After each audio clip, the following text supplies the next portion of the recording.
สบายดีนักศึกษาทุกๆคนเนาะในวิดีโอบทที่หนึ่งนี้อาจารย์จะมาเล่าถึงการตั้งค่าโปรแกรมซึ่งอาจารย์จะเริ่มเทื่อละขั้นตอนไปเนาะแบบละเอียดให้ทุกคนได้รับรู้ว่าสำหรับการตั้งค่าในโปรแกรม Microsoft Office Excel นี่มันมีขั้นตอนรายละเอียดแนวใดแดเนาะให้ทุกคนติดตามไปพร้อมๆกันเริ่มจากการเข้าไปที่เมนูไฟล์เนาะหรือว่าปุ่ม Office ที่ว่าบางเวอร์ชันอาจจะบ่คือกันเนาะแต่ว่าถ้าเป็นพวกเวอร์ชันแบบ2013มานี่นะเนาะมันจะเป็นชื่อว่าเมนูไฟล์เลยเนาะให้คลิกไปที่เมนูไฟล์หลังจากนั้นเราจะมาเริ่มกันที่ตัวที่เป็นเมนูโฮมก่อนเนาะทุกคนจะเห็นว่า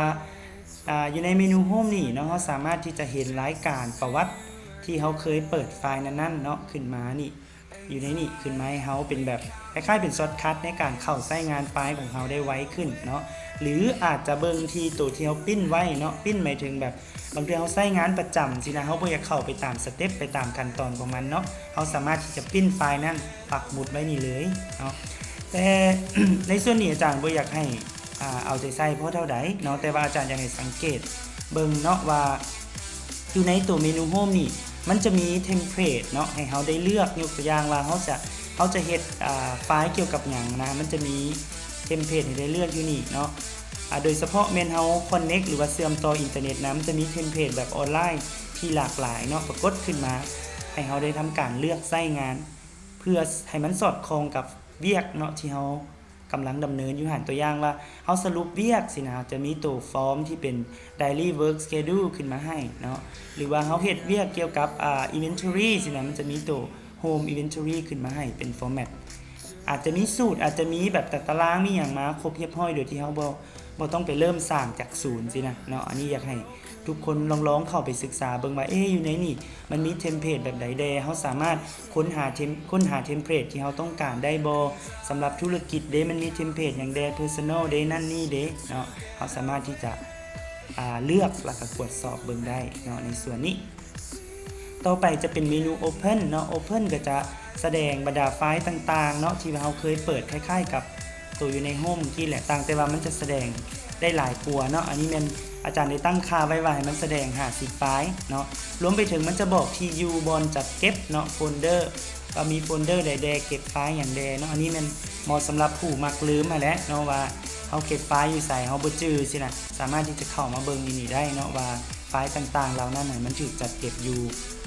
ส่วนใดของคอมพิวเตอร์ของเราเนาะตัวอย่างต่อมาจะเป็นตัว info ที่ว่าบอกเราเนาะว่าไฟล์นั้นๆหรือว่า Excel ตัวนั้นนะเป็นไผเป็นคนเขียนเนาะสามารถที่จะเลือกผู้เขียนผู้ modify ผู้อย่างตรวจสอบเบิ่งได้บ่ว่าเราเข้ามาช่วงใดวันที่ใดเดือนปีใดอย่างต่างเนาะอันนี้มันเป็นข้อมูลทั่วไปซื่อๆเนาะต่อมาก็คือเมนูเซฟกับ ที่จริงเซฟกับเซฟแอดถ้าว่าบ่เคยเซฟมาก่อนก็จะมีคุณสมบัติอันเดียวกันเนาะถ้าบ่เคยเซฟมาก่อนนะมัน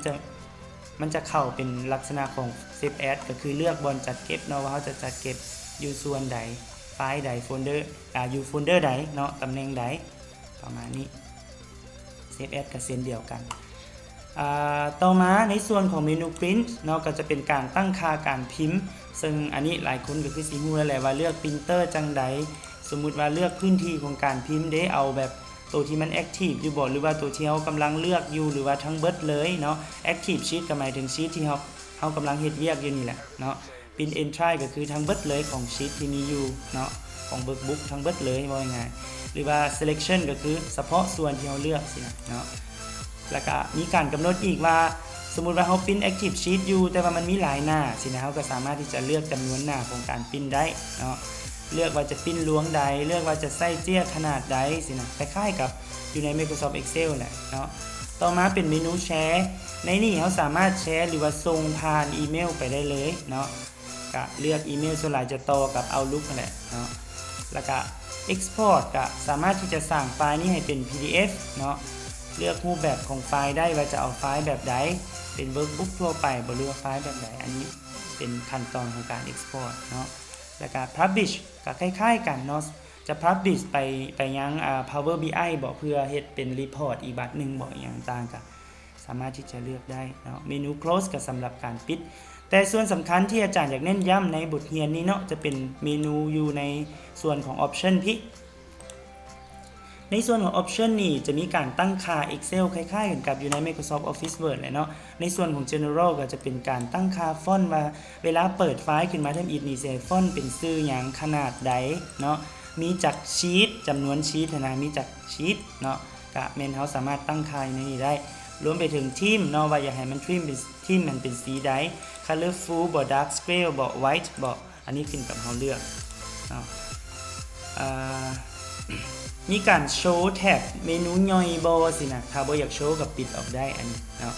อันนั้นเป็นในส่วนของ general ส่วนของ formula นี่บ่อยากให้มาต้องเลยเพราะมันจะมีผลกระทบต่อการเขียนสูตรเขียนอย่างของเฮาเนาะเว้นเสียแต่ว่าผู้ใดต้องการอย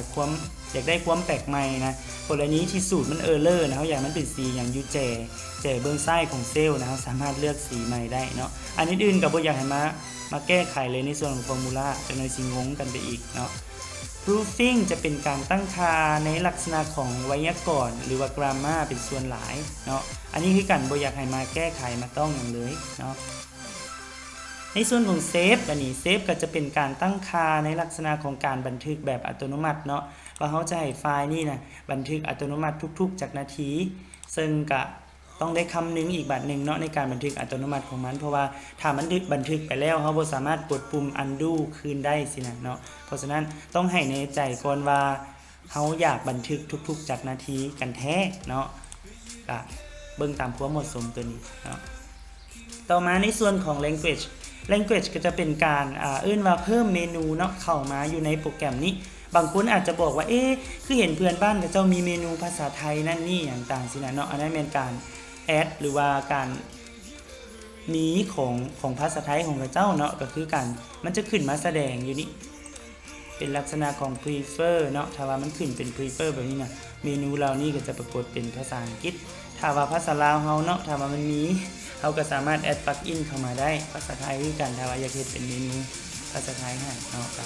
สามารถที่จะมาตั้งค่าในจุดนี้ได้นอกจากการตั้งค่าอยู่ Windows แล้วฮะเนาะส่วนตัว accessibility นี่ก็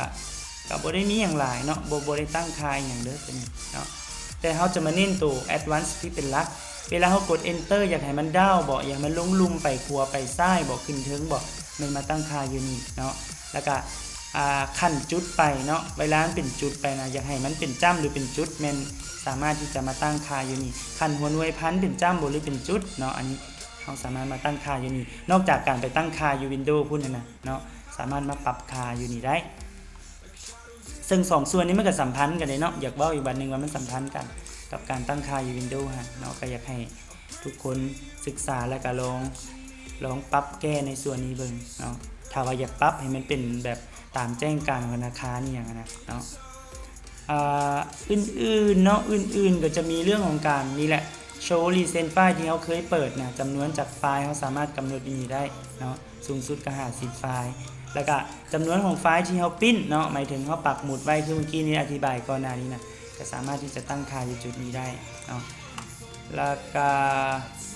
ตัวหัวหน่วยเนาะบางคนอาจจะเปิดไฟล์ขึ้นมามันเป็นอย่างคือเป็นนิ้วอย่างสินะเนาะอย่าลืมว่าโปรแกรม Microsoft แมนในเบื้องของอเมริกาเป็นคนพัฒนาเพราะฉะนั้นหัวหน่วยที่ก็จะใส่อยู่ก็จะเป็นนิ้วให้เฮามาปรับอยู่นี่เนาะถ้าว่าเฮาบ่เ